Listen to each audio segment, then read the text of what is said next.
Taking care of patients in the US is pretty different compared to other countries, especially if you compare it to Asian countries like India, Pakistan, Nepal, and my own country in Indonesia. And the reason is because there is a difference in the healthcare system. And I always mention that the healthcare system for clinician is all about resources, but for this video, we're gonna talk about the difference in the US healthcare policies, laws, and regulations. Because of the difference of that, it leads to a different way we care for the patients. Now, if you're a non-US IMG watching this video, this is gonna be an eye-opener for you, and you realize that how different it is compared to your country. Again, especially if your country is coming from the Asian countries. If you're coming from Western countries like Europe, probably you will see something that is similar. If you happen to be an American graduate, or maybe you're just a layman who just happen to bump in this video, some of these facts are going to be shocking for you, because what I'm going to do here is I'm going to compare what if the same scenario happened in my country, because I know Indonesia's healthcare system more than anything else, so I'm going to use my country as an example, compared to in the US. You're going to have a very different outcome if the same scenario were to happen. I actually have told these stories quite many times with some of my American patients of some of these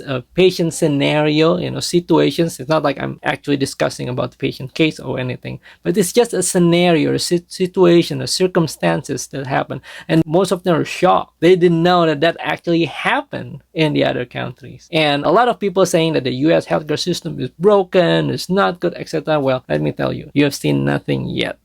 So you're gonna see this and you're gonna feel more grateful if you happen to be in the US because of its healthcare policies, laws, and regulations. Now, if you want to dive in a little bit more about the US healthcare system, I would highly recommend you to get my inpatient US healthcare system for a non-US IMG, because healthcare system for clinician purpose is all about resources. So I'm going to teach you all about the resources. And finally, I actually offer a clinical rotations where you can learn from me. I focus on communication, interpersonal skills for non-US IMG, the EMR, and the healthcare system. You can use the link down description below, and then you can watch the video that will explain everything about the rotations, how you get the rotations. So let's dive in. The first one is the existence of EMTALA. EMTALA stands for Emergency Medical Treatment and Labor Act. It's federal law enacted in 1986. It ensures that anyone coming to the emergency department must be stabilized and treated regardless of their ability to pay, insurance status, and legal status. The law applies to all Medicare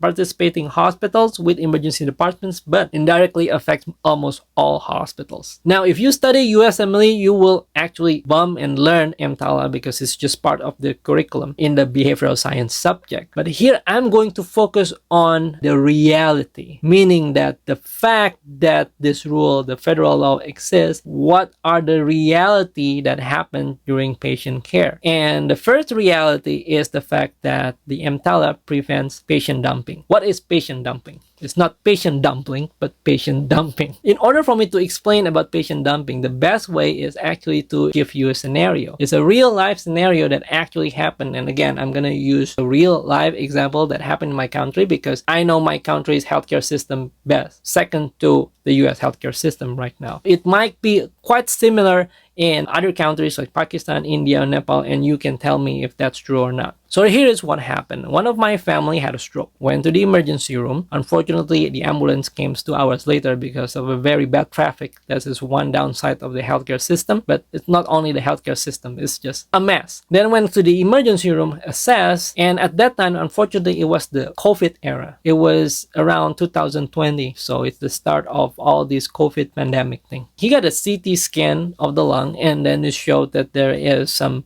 abnormalities. We don't know how long it's been there, but basically because of that finding, that hospital is not equipped to manage COVID patients, even though we don't know if he has COVID or not, but it's just not equipped to manage that kind of case, even though he come in actually for a stroke. I mean, he clearly have a stroke symptoms. So what happened here? Well, needs to be transferred to the hospital that has capability to take care of these patients. But here is typically what's going to happen, not only during COVID actually, but actually during any other times, but this is typically what happened when you try to transfer a patient from one hospital to another. You try to make a call and they're gonna say, it's full, we have no beds. Especially true if you have the universal health coverage. In Indonesia, we call it the BPJS. So if you have BPJS, every hospital has a limited bed specifically for those patients with the universal health coverage. The reason is because the reimbursement is pretty small, and then it doesn't actually bring profit to the hospital. In fact, it does the opposite. The hospital, typically, other hospitals is going to refuse and decline the transfer. So what they're gonna do? Doctor's gonna approach the patient, and exactly this is actually what happened. Hey, we have tried to call multiple hospital. No one is accepting because everybody is full. I mean, it's a pandemic. But there is one thing that you can do. You can use your own private transportation and show up in that ED because that hospital actually take care of the COVID patients. Here is the paper you sign, and then you agree that you're going to use your own private transportation to leave the hospital. That is patient dumping.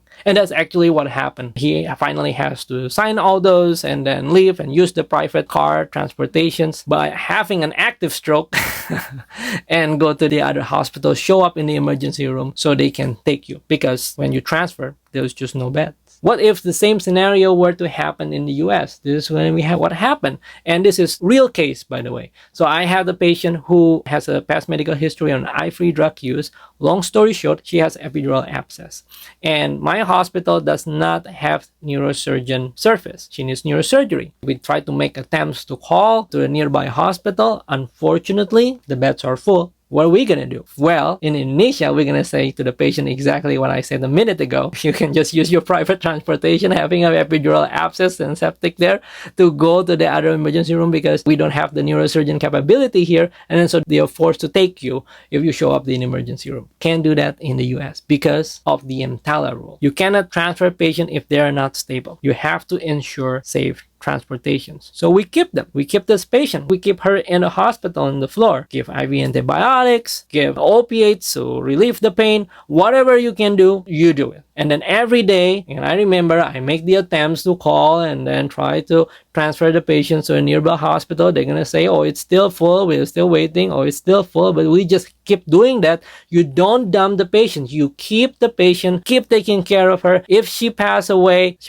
in a hospital, and we don't dump them. So that's the EMTALA rule. Make a very big difference. Now, the second thing about the EMTALA rule is the fact that the payment comes later. We cannot ask for a payment first or asking about the insurance. If they have the ability to pay, we have to take care of the patients first, save their lives. The payment comes later, and that's always what happened in the US hospitalization. In many countries, the payment comes upfront. You need to have money to get the service. Again, I'm going to use example. My dad had a gallstone attack. It was about a year ago. He was hospitalized. It was actually pretty bad because he is impending cholangitis just based on the labs and the presentation, etc. So he needs an ERCP and he needs to get the stones removed. Everything's supposed to be all set. I anticipate he will get that procedure like that day. And then I slept. And then the next day, I text my mom that dad got procedure yet. My brother, same thing. He asked, did dad got procedure yet? And they said, no. There was no news. Nothing actually happened. I said, why? What happened? Guess what happened? My mom forgot to transfer the money. No money, no procedure, no life-saving procedure. And this is something that we typically have to do it, the sooner the better. I mean, my dad is like impending cholangitis at that time. But it didn't happen because there's no money. So she quickly transferred the money, and then actually the outcome was pretty good. He recovered and all is well. But that's the issue. That's the significance of the EMTALA. The payment comes later. So if in the US, you will do all the treatment that you need. We'll do your intubation. We'll transfer you to ICU. We're just going to do everything. In other countries, we need to transfer you to the ICU. You need to deposit the money. A lot of Americans actually shocked when I give them these stories. It's just out of their mind to hear that, to know that you actually need to ask for money to save someone's life. But that's just the reality. The EMTALA allows that you should not ask about money or ability to pay before we stabilize you. Now, that's the second thing. The third thing is the fact that because we don't ask about the legal status, undocumented immigrants does not pay. Yes, if you're on B1, B2 visa and you don't have insurance, you don't have to pay. That is an interesting fact. If you are a citizen, a green card, you have a job, then you pay for insurance, then you have to pay for your healthcare. If you're an asylee or the B1, B2, you don't have to pay for the medical treatment. And how is that possible? Well, again, the EMTALA does not ask about the legal status of the patients before they do the treatment. And then afterward, what happened is usually you can apply for financial aid. Every hospital has some form of a financial aid, which is money that comes from charity and donations. And that's basically what happens. So if you are on a B1, B2 visa and you happen to have like a heart attack of some sort, you go to the emergency room and then you came up the hospital, clean bills. They're just gonna write it off. They're just gonna apply you for some form of donation, charity, financial aid, and that's about it. Yeah. It's true. Now, in certain states like Massachusetts and then New York, I believe California as well, even a B1, B2, F1 can apply for Medicaid. But again, I actually explained in the other videos that if you're on an F1, you want B1, B2, and you want to apply for residency, you're going for it, you want to avoid that because then they're going to ask you if you ever actually use some form of a public assistance. So I explained that. So you want to be very careful for that. But the fact is, yes, if you're not aiming for that and you just happen to anyone random travel to the US and then suddenly got a heart attack and then pain and whatever and then needs to be hospitalized, they write it off. Free care. All right, those are the EMTALA. Now we move on to the second thing. The second big rules that makes the taking care of the patients in the US is unique is the HIPAA rule. HIPAA stands for Health Insurance Portability and Accountability Act. It's a U.S. federal law enacted in 1996 that protects the privacy and security of patient health information. It establishes rules for how healthcare providers, insurance companies, and other entities handle medical records and personal health data. Basically, because of the existence of HIPAA, you need to really protect the patient's information. All information becomes a super top secret. You can't reveal it to anyone. Anything that you do that can lead you to identify a certain patient will get you in trouble. This can happen. It's into simple, like stupid mistakes or negligence. Let's say when you are a resident, when you work in a hospital, typically we're going to print our patient's list. And you bring your patient's list with you as you round. Sometimes you have to round on the different floors, different areas. It's very common. And then you put some notes for every of your patients that you see. And then you went to cafeteria and then you eat and have fun and chit chat and you left it out in the cafeteria. It's just a stupid mistakes. That's a HIPAA violations. That's dangerous. You're gonna get into a big trouble. That's why everything is encrypted. The EMR is encrypted. Sending a message using the gateway is encrypted. You protect your username, password. You don't want to leave your computer open. So you want to avoid all these things because if you don't comply, you'll get in trouble. I'm going to give you a scenario where HIPAA does not really being enforced in the different countries using my own example. So remember, my dad got a gallstone attack. He recovered. He's doing well. He's doing great now. A week later, I went to the hospital into the billing department because I want to just get the breakdown of all the bills, like how much they charge for the antibiotics, how much they charge for the room, etc. So I went to the billing department. It's a medium-sized office. There's so many people in there. There is a clear label of billing department. You know, it's very easy to find somehow in Indonesia. And I went there and then I approached one of the lady who is open the multiple desks there, and I said, "Hey, how are you? I was wondering if you can help me today." Of course, using Indonesian language. My dad was hospitalized last week. I would like to get the breakdown of the fees and the charges, etc. And then she said, "Okay, give me 1 second." And then she asked me, "What's your dad's name?" I mentioned my dad's name. And then she take a look and then do some magic in her computer and then print it out. And then she gave it to me. Here you go. That's it. She didn't ask for my name. She didn't ask for my ID. And my dad is not even with me. My dad was outside eating some gado-gado. It's a mixed veggies with a peanut sauce, if you don't know it. It's tasty. And that's it. I received all the information about him. So that is the difference. And I told some of my American patients about this story. They're shocked because Americans are all about protecting identity. You don't even want to play a Pokemon Unite because it's coming from a Chinese company and they will steal your identity, they said. It's very, very different how you handle information in the US. So if you're non-US IMG, I want you to be very, very careful because violating HIPAA might risk losing your job and all your dreams just lost. Psh, just like that. So now we move on. The third and final thing is related to liability, exerting due diligence and documentation. This is the difference for the last one. The first two, I don't really mind. It's a good thing to have EMTALA, good to protect our patients. It's good for their patient care. And I don't mind about the HIPAA. It's good for them. We have to protect patients' information because people can use it for really bad reasons. But this third one is the least favorite part, let's put it that way,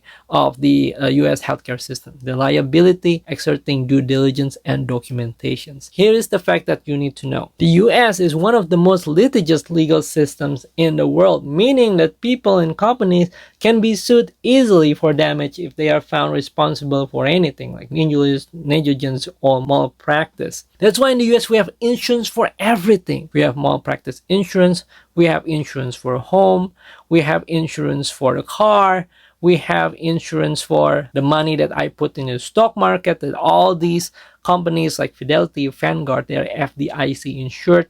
And then even in the medical world, we have multiple insurance, right? We have a medical insurance, we have insurance for teeth, dental insurance, we have vision insurance, and they are all separated. If it's related to job, we have short-term disability insurance, there is long-term disability insurance, there is a term life insurance, there's a whole life insurance, there's an insurance for every little thing, because it's just so easy to sue somebody. One of the reasons it's easy is because, especially I'm going to focus on the medical world, the lawyers do a contingency fees, meaning then there is no payment upfront. You can have your cases reviewed by a lawyer without any fees. And if the lawyer think that they can take the case and they can win the case, then they're gonna take it. And then once they take it, you know, the payout can be crazy. Like you can win $1 million, $2 million, $10 million even. And then the lawyer will take some of those money, maybe 20%, 30%, whatever they agree, maybe 50%, I don't know. Something that you agree upon. And that is what we call contingency fees. So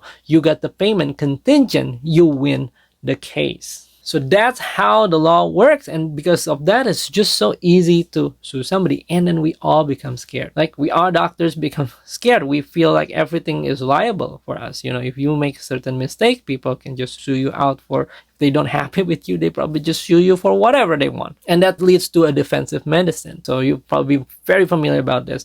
We order unnecessary tests, we order unnecessary referral because we're just worried that we might held liable for doing a certain things wrong. I'm not going to focus on the part of the defensive medicine per se, because in my practice personally, the way I avoid doing unnecessary tests, unnecessary referrals is as simple as having the discussion with the patient. So if I do a history and physical exam for somebody who have dizziness, for example, and then I don't feel that it's necessary for them to do an MRI, or I don't think it's necessary for them to do a CT scan of the head. I want to save their money, the patient's money, more than anything else, more than general medical costs. I know probably it doesn't sound right, but I care more about the patients who's connected in front of me rather than these random accumulations of the medical costs. The thing is, it can be expensive ordering these tests. So I make a discussion with the patient, hey, based on your history, based on my exam, based on all the thing, I don't think you need to scan. I think this is the issue that you have.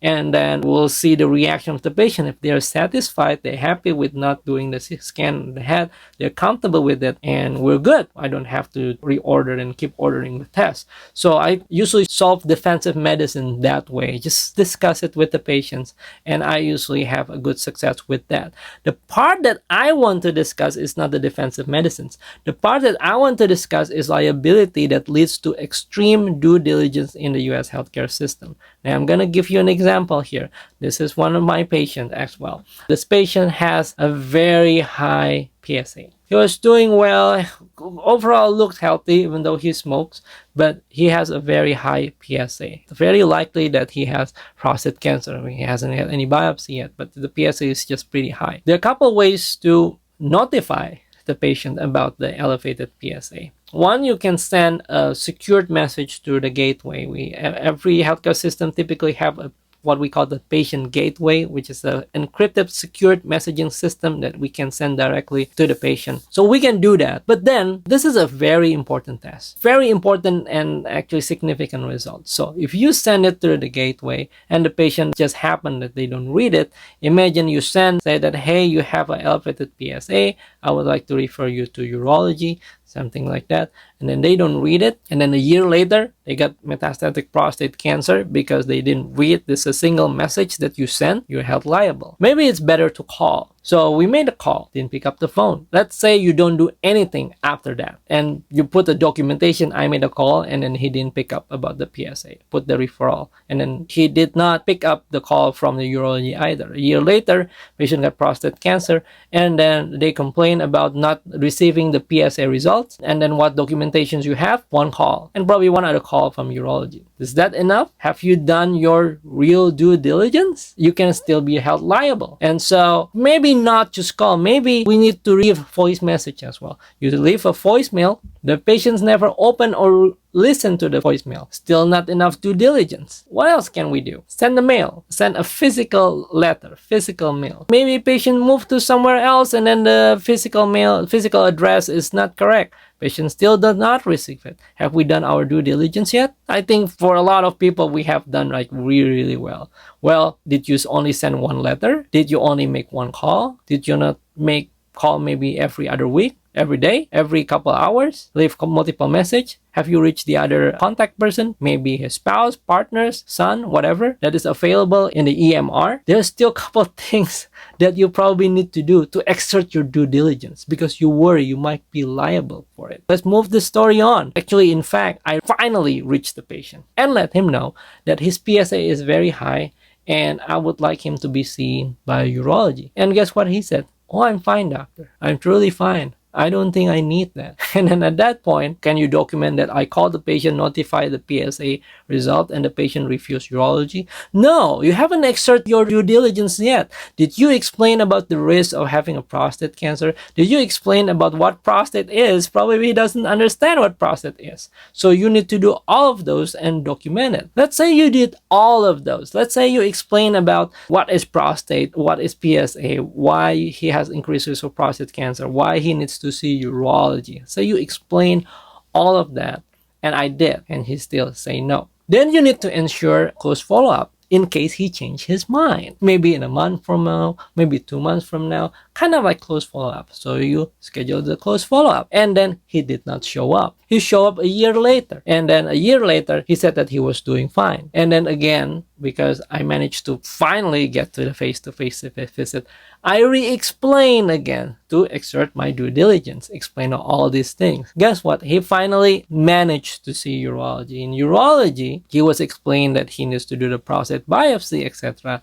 Then afterward, there was no biopsy done. I tried to call and then ask what was the outcome of the conversation with urology. Guess what he said? Oh, he said I was doing fine and there was nothing wrong with me. Is that enough? Have I exerted enough due diligence? I have to re-explain it to him again. I have to put a close follow-up again. It's just over and over. And maybe I haven't exerted due diligence. I haven't get a chance to talk to his family, and maybe his family is more open-minded and understand about this issue. So I need to ask his permission to speak to his wife or his son or anything that this is serious, needs to be taken care of. So where does it end until I will not be held liable? So this is the issue of liability. And then in the US, we do have to exert quite extreme due diligence because of the liability issue. And it also related to a lot of documentations. So this is just one example. How many things I have to document. I have to document that I call. I have to document I put the attempt. I have to document that I leave the voicemail. I have to document that I put a close follow-up again to explain. I have to document that I ask if I can speak to the family. I have to document that I speak to urology. All these things, I have to document it